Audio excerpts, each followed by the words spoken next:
जय हिंद दोस्तों, मैं अजीत कुमार और आप देख रहे हैं आपकी अपनी यूट्यूब चैनल मैथ मोमेंट। तो आइए आज आरआरबी एनटीपीसी में जो सवाल पूछे गए थे उसका कुछ क्वेश्चन यहाँ पे हम लेके आए हैं। तो देखिए, इसको गौर से देखिए।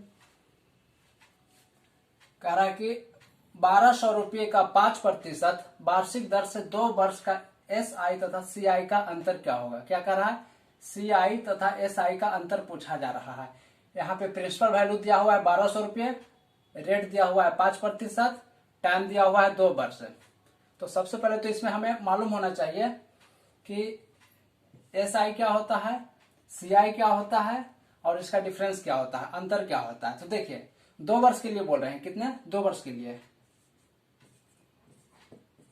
2 वर्ष के लिए बेसिक है, पहले ये मालूम होना चाहिए। 2 वर्ष के लिए, तो 2 वर्ष के लिए SI क्या हो जाएगा? SI हो जाएगा 2R। क्या हो जाएगा? 2R, 2 गुने R जो भी रहेगा रेट। CI क्या हो जाएगा? CR हो जाएगा 2R प्लस R² बटे 100। फिर देखिए, अब कह रहा है कि CI और SI का अंतर क्या हो जाएगा। CI माइनस SI क्या हो जाएगा? तो देखिए, इसमें से अब इसको घटाएंगे, इसमें से यदि इसे अब घटाएंगे तो 2R से 2R तो खत्म हो जाएगा। तो क्या बचेगा? R² बटे 100। क्या बचेगा? R² बटे, ये बेसिक कॉन्सेप्ट हुआ। ये क्या हुआ? हमारा बेसिक कॉन्सेप्ट हुआ। 2 वर्ष के लिए याद रखेंगे। 2 वर्ष के लिए रेट यहाँ पे चेंज हो सकता है, बट ये जो समय है वो 2 वर्ष ही रहेंगे। रेट यहाँ पे 4%, 5%, 4, 5, 6, 8, 10 कुछ भी हो सकता है, लेकिन ये 2 वर्ष के लिए पूछेगा तो इसी कंसेप्ट पे हम लोग काम करेंगे। 2 वर्ष का CI होता है, SI, CI और ये इसका डिफरेंसेस क्या होता है ना। तो यहाँ पे हम इसको निकाल लिए। अब देखिए, कह रहा था कि क्वेश्चन पे अब आते हैं। कह रहा था कि 1200 रुपये का प्रिंसिपल वैल्यू यहाँ पे क्या आ गया? 1200 रुपया। मूलधन कितना है? 1200 रुपया। अच्छा, और हम मानते हैं 100 रुपया। ये तो दिया हुआ है 1200 रुपया, ये मेरा गिवन है 1200 रुपया, और हम मान लेते हैं इसको 100 रुपये। प्रिंसिपल वैल्यू हम 100 रुपया मानते हैं। तो जो दिया रहेगा उसका कंपेयर उससे करेंगे। प्रिंसिपल वैल्यू दिया हुआ उसका कंपेयर प्रिंसिपल वैल्यू से, जो निकालना है उससे गुना। तो निकालना क्या है? SI और CI का अंतर। तो 2 वर्ष के लिए SI और CI का अंतर का क्या होता है यहाँ पे फॉर्मूला? R² बटे 100। R यहाँ पे कितना है? R यहाँ पे कितना है? 5 है। तो 5 × 5 = 25। देखिए, कह रहा है कि R² बटे 100 2 वर्ष के लिए। तो R कितना है? 5 है। तो 5 का स्क्वायर करेंगे तो 25 बटे 100। तो इसको कह सकते हैं ना 0.25, इसको कह सकते हैं 0.25, इसको कह सकते हैं। या फिर आप ना हो तो ऐसा ही डायरेक्ट भी इसको गुना कीजिए। तो 0.25 से इसको हम गुना करते हैं। तो देखिए, 2 शून्य से 2 शून्य ये चला गया, 2 शून्य से 2 शून्य चला गया। अब 12 को हमको डेसिमल पहले नॉर्मल ही हम मल्टीप्लाई कर लेते हैं, डेसिमल के हिसाब किताब बाद में देखेंगे। 12 को 25 से गुना करना है ना। थोड़ा सा मुश्किल, थोड़ा सा टफ है। इसको मुजवानी कैसे कर रहे हैं सो देखिए। बड़ा संख्या ये है 25 है, छोटा संख्या ये। तो हमेशा मल्टीप्लाई में क्या करना होता है कि बड़ी संख्या का टेबल पढ़ेंगे और छोटी संख्या जो जितना बार रहेगा। तो 12 और पढ़ना थोड़ा मेरे लिए मुश्किल है, क्योंकि लोग क्या है कि 10 मतलब टेबल जो है 10 तक ही याद करते हैं। तो यहाँ देखिए, 25 को 10 और मल्टीप्लाई करेंगे तो 25 है 250, और फिर 2 बार और करेंगे तो 25 दूनी 50। तो 250 में 50 ऐड करेंगे तो 300 आ गया। तो मल्टीप्लाई मेरा है ना मुजवानी हो गया। कितना हो गया? 300। अब देखिए, ये डेसिमल के हिसाब बोले थे कि बाद में कर लेंगे। तो 2 है ना, डेसिमल के बाद कितने डिजिट है? राइट साइड से है ना 2 अंक से पहले दशमलव है, तो यहाँ भी राइट साइड से 2 अंक से पहले दशमलव दे देंगे। तो ये क्या निकल के आ जाएगा? मेरा CI और SI का अंतर कितना निकल के आ जाएगा? 3 रुपया। कितना निकल के आ गया? 3 रुपया। यही मेरा आंसर आ गया। तो ये आपका बेसिक कॉन्सेप्ट था, जो कि किसी भी मैथ में काम आएगा। CI SI से रिलेटेड कोई भी मैथ में काम आएगा। 2 वर्ष के लिए हमेशा है ना, याद रखेंगे। 2 वर्ष के लिए कंफ्यूज नहीं होना है। 3 वर्ष वाले का अलग हम कॉन्सेप्ट बताएंगे किसी दिन। ये 2 वर्ष के लिए है। SI का ये होता है 2R, CI का होता है 2R प्लस R² बटे 100। डिफरेंसेज R² बटे 100 होता है। तो यहाँ पे डिफरेंसेज मांगा जा रहा है। अब यहाँ से ही देखिए, जो भी मांगेगा उससे सीधा, अगर इसी में सीधा सवाल रहता है मांगता है SI, इसका क्या होगा? तो SI के लिए 2R से इसको यानी 10 से गुना कर देते हैं। अगर CI मांगता तो 2R² है ना, 2R प्लस R² बटे 100, इससे मल्टीप्लाई कर देते। लेकिन यहाँ मांग रहा था अंतर से, तो अंतर से हम मल्टीप्लाई कर दिए। क्लियर है? तो आइए नेक्स्ट क्वेश्चन पे आपको ले चलते हैं।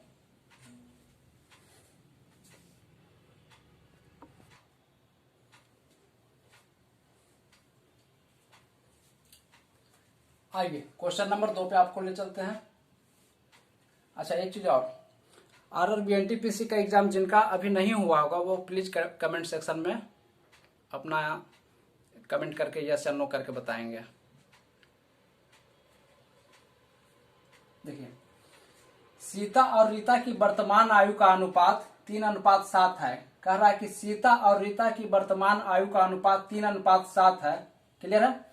21 वर्ष बाद इनकी आयु का अनुपात, 21 वर्ष बाद कह रहा है फिर कि इनकी आयु का अनुपात 5:7 हो जाएंगे। तो सीता की वर्तमान आयु ज्ञात करें। देखिए मांगा यहाँ पे जा रहा है सीता की वर्तमान आयु, और 2 रेशियो हमें दिया हुआ है, 2 अलग अलग टाइम का रेशियो दिया हुआ है। पहला रेशियो जो दिया हुआ है वो वर्तमान का, दूसरा रेशियो जो दिया हुआ है 21 वर्ष बाद का दिया हुआ है। तो आते हैं पहले कौन कौन सा नाम यहाँ पे आया, सीता और रीता। एग्जाम में भी कुछ इसी टाइप से नाम आएगा, इन बिल्कुल अलग नाम नहीं रहेगा कि राहुल आएगा और मोहन रहेगा। कुछ नाम ऐसा रहेगा जो कि आपको प्रोनाउंसिएशन में बिल्कुल मिलता जुलता हो, ताकि लड़के कंफ्यूज हो। इसीलिए है ना एग्जामिनर इस टाइप का है ना सेट भी करता है। तो देखिए कह रहा है कि सीता और रीता 2 नाम है। पहले आते हैं यहाँ पे, दोनों को लेते हैं,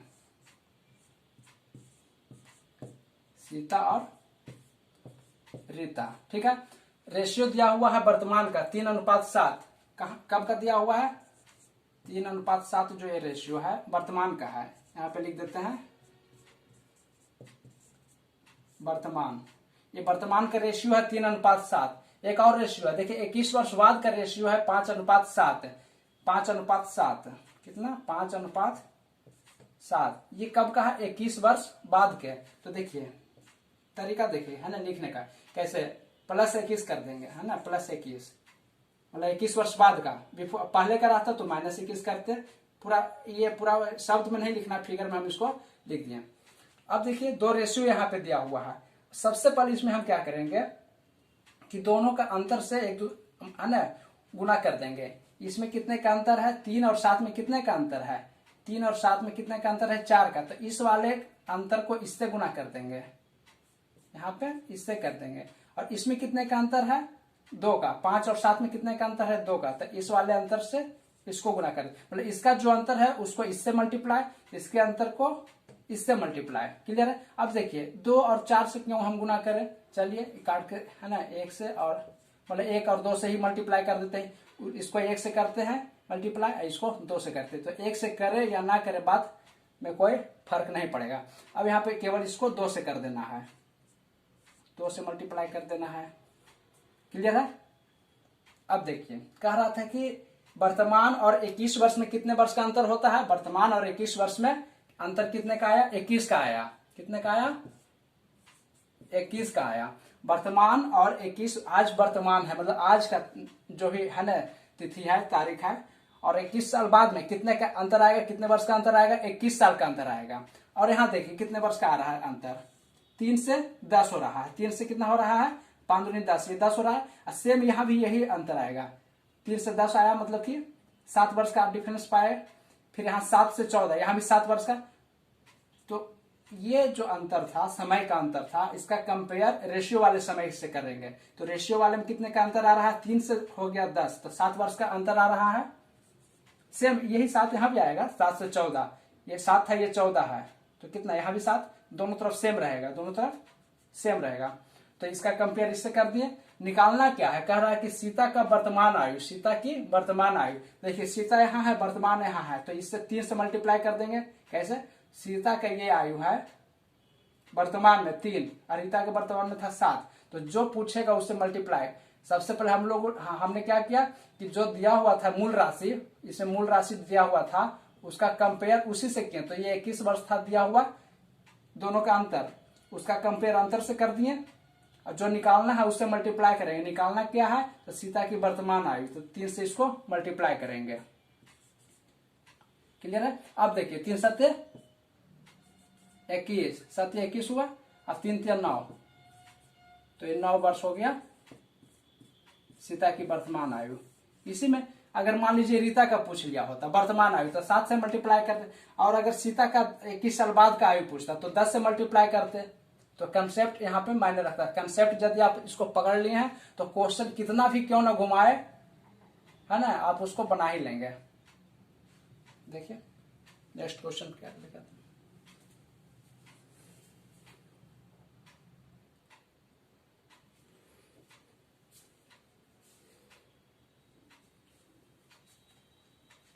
देखिए क्वेश्चन नंबर 3 क्या करा, दूध तथा पानी के मिश्रण में दूध की मात्रा पानी की कुल मात्रा का 3/5 गुना है।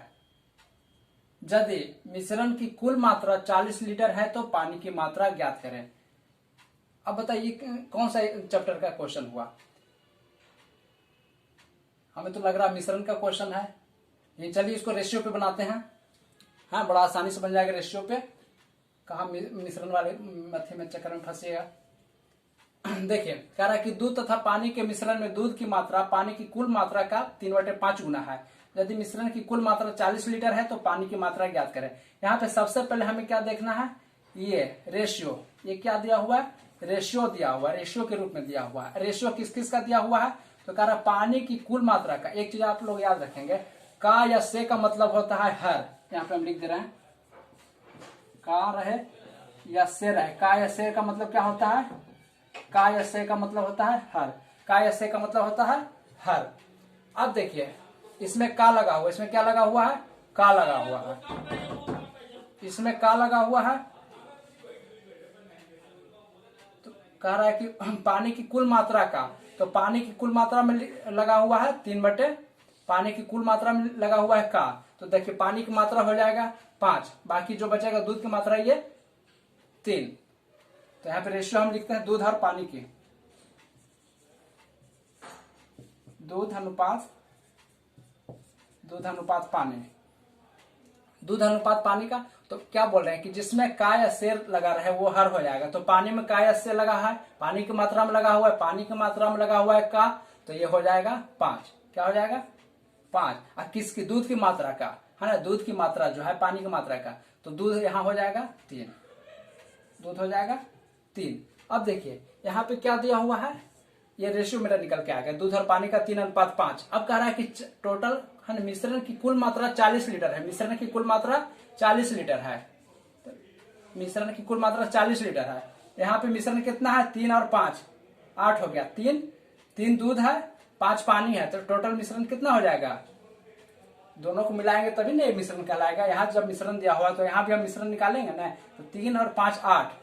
तो मिश्रण का कंपेयर मिश्रण से करेंगे, जो निकालना है उससे गुना करेंगे। निकालना क्या है, पानी की मात्रा, पानी की मात्रा। तो पानी की मात्रा इसके लिए 5 से मल्टीप्लाई कर देंगे, 5 से मल्टीप्लाई करेंगे। देखिए 8 × 5 = 40, 5 × 5 = 25 लीटर आ गया आपका। 25 लीटर आपका आ गया। ये किसका, पानी की मात्रा, पानी की मात्रा हो गया 25 लीटर। और यदि इसी में पूछ लिया होता हमें, इसी में यदि हमसे पूछ लिया होता दूध की मात्रा, तो उसके लिए 3 से मल्टीप्लाई कर देते, 5 या 15 हो जाता, है ना। देखिए तो आइए नेक्स्ट क्वेश्चन पे चलते हैं।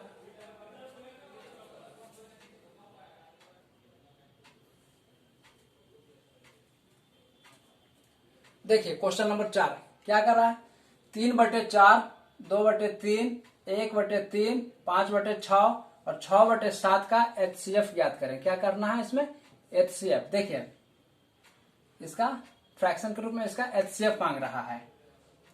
तो इसमें सबसे पहले हम क्या करेंगे, देखिए बहुत ही आसान है, बहुत ही आसान है। ऊपर वाले को बोलते हैं अंश, ऊपर में जो होता है उसको बोलते हैं अंश, ऊपर में जो होता है उसको बोलते हैं अंश, न्यूमिनेटर, इंग्लिश में न्यूमिनेटर। और नीचे वाले को बोलते हैं हर, डिनोमिनेटर। तो अंश का क्या करना है, अंश का यहाँ पे क्या करेंगे, अंश का HCF ले लेना है और हर का LCM लेना है। अंश का HCF ले लेना है ऐसे क्वेश्चंस में, और हर का LCM लेना है। तो देखिए ऊपर वाले 3, 2, 1, 5, 6, इसका HCF क्या हो जाएगा, सबसे छोटी ये 1, इसका HCF हो गया 1। और नीचे है 4, 3, 3, 6, 7, इसका LCM। देखिए LCM तो आप सभी को निकालना आता होगा, लेकिन यहाँ पे स्मार्ट तरीका देखना है कि कैसे इसको मुजवानी कैसे निकालेंगे। तो देखिए यहाँ पे तो सबसे बड़ी संख्या क्या है यहाँ पे? सबसे पहले तो हम लोग ऐसे सीखे थे ना निकालने के लिए, 4 3 3 6 7 ऐसे कर करके जो निकाला करते थे। तो अब यहाँ पे क्या करना है ना, थोड़ा सा टाइम का यहाँ पे ये होता है एग्जाम में। तो यहाँ पे सबसे बड़ी संख्या जो रहेगी, सबसे बड़ी संख्या जो भी रहेगी उसका हम टेबल पढ़ेंगे। सबसे बड़ी संख्या का टेबल पढ़ेंगे और बाकी सभी संख्या से वो कट जाना चाहिए। मान लीजिए कि जैसे इसमें सबसे बड़ी संख्या है 7 है, एलसीएम निकालने का हम तरीका बता रहे हैं, एलसीएम निकालने का इसका। तो कह रहा है कि सबसे बड़ी संख्या यहाँ पे 7 है, 7 का टेबल पढ़े, 7 इकाई 7 है, 7 से देखिए केवल यही कटेगा, ये 7 दूनी 14, किसी से नहीं कटा। 7 या 21 इससे कटेगा, इससे नहीं कटेगा। 7 का 28 इससे कटेगा, बाकी किसी से नहीं। तो है ना, इसी टाइप से हम टेबल पढ़ते जाएंगे। तो 12 बार में यदि बरसते 84 आ रहा है, जो कि इससे भी कट रहा है, इससे भी कट रहा है, इससे भी कट रहा है, इससे भी और इससे भी कट रहा है, इसका मतलब ये हुआ कि इसका एलसीएम क्या हो गया? 84। यदि आप अपने तरीके से भी निकालेंगे तो इसका एलसीएम आ जाएगा 84। तो अब देखिए यही तो था, एचसीएफ का ये फॉर्मूला होता है ना, अंश का एचसीएफ बटे हर का एलसीएम। तो ये आपका करेक्ट आंसर निकल आया। था इसमें कुछ भी नहीं था, है ना। ऊपर वाले सभी का एचसीएफ और नीचे वाले सभी का एलसीएम जो आया सो आंसर आपका। आइए नेक्स्ट क्वेश्चन पे चलते हैं।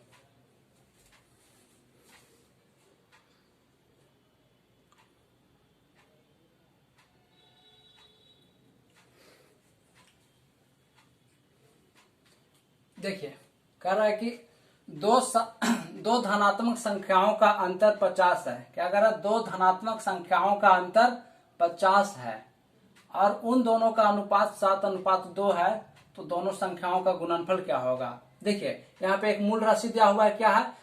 दो धनात्मक संख्याओं का अंतर दिया हुआ है 50। तो सबसे पहले हमारी नजर मूल राशि पे जानी चाहिए। तो ये क्या है? 50। तो सबसे पहले यहाँ पे हम 50 इसको लिखेंगे। अब क्या है? ये अंतर है, दोनों धनात्मक संख्याओं का अंतर है 50 और यहाँ पे दोनों धनात्मक संख्याओं का अनुपात 7:2 था। तो इसका अंतर कितना हो जाएगा? 7 - 2 5 हो जाएगा। क्या हो जाएगा? तो अंतर का कंपेयर अंतर से करेंगे और जो निकालना है उससे मल्टीप्लाई करेंगे। तो दोनों संख्या पहले निकालेंगे तब तो उसका गुणनफल निकलेगा। तो पहली संख्या निकालने के लिए 7 से मल्टीप्लाई करेंगे, पहली संख्या निकालने के लिए 7 से मल्टीप्लाई करेंगे। देखिए ये 5 से ये 50 कितने बार में कटेगा? 10 बार में, 5 × 50। तो क्या आ गया? 70। दूसरी संख्या निकालने के लिए यही चीज करेंगे, फिर से 50/5 गुने दूसरी संख्या से मल्टीप्लाई करेंगे। तो ये 10 बार में कटा, तो 10 दूनी 20। पहली संख्या 70 है और दूसरी संख्या 20 है। अब कह रहे हैं इन दोनों संख्याओं का गुणनफल। तो संख्याओं का गुणनफल क्या हो जाएगा? इन दोनों को आपस में मल्टीप्लाई कर देंगे। 70 गुने 20, तो ये आ गया 1400। क्या आ गया? 1400।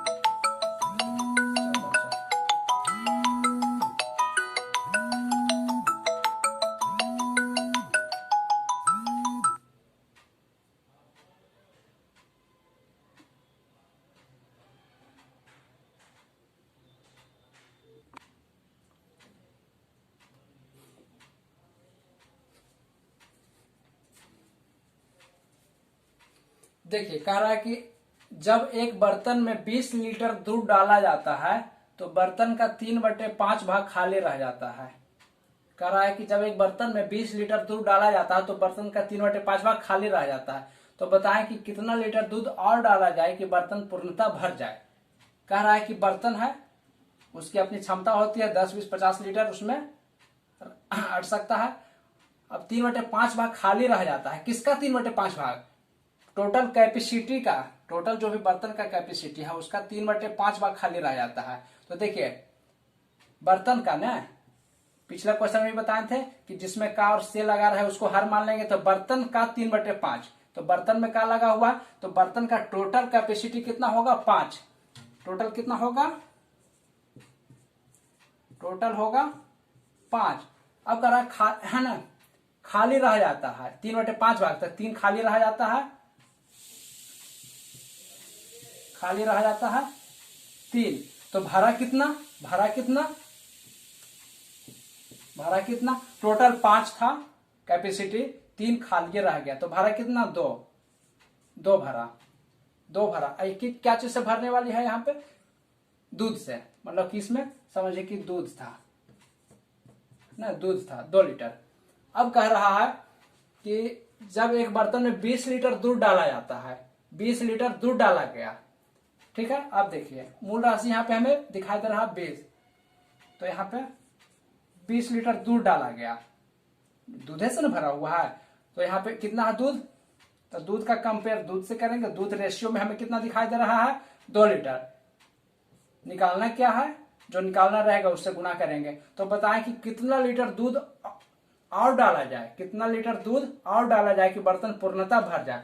तो दूध इसमें 2 लीटर है, ये एक बर्तन है जिसकी कैपेसिटी 5 लीटर थी, ये एक बर्तन है जिसकी कैपेसिटी 5 लीटर थी, इसमें 2 लीटर दूध भरा हुआ है, बाकी 3 लीटर का स्पेस उसमें खाली है, 3 लीटर उसमें और हटेगा। तो वो जो खाली है उसी में ना पानी, उसमें उसी में तो दूध ये फिर डाला जाएगा ना। जो खाली जगह है, दूध डालने, पुनः दूध डालने की बात हो रही है, तो खाली स्थान में ही दूध डलाएगा ना। तो कितना लीटर दूध और डाला जाए, मतलब कि जो खाली है उससे गुणा करेंगे, तो खाली ही स्थान में तो दूध डालेंगे ना। अब देखिए यहां से ये चला गया कितना, 10 दूनी 20, अब 10 या 30 से आ गया 30 लीटर, क्या है 30 लीटर। कहने का मतलब ये है कि इसमें 30 लीटर दूध और डाला जाए तो यह बर्तन पूर्णतः भर जाएगा, ठीक है। तो सेशन कैसा लगे आप कमेंट सेक्शन में हमें बताएंगे, और इसी के साथ हम सेशन समाप्त करते हैं। जय हिंद।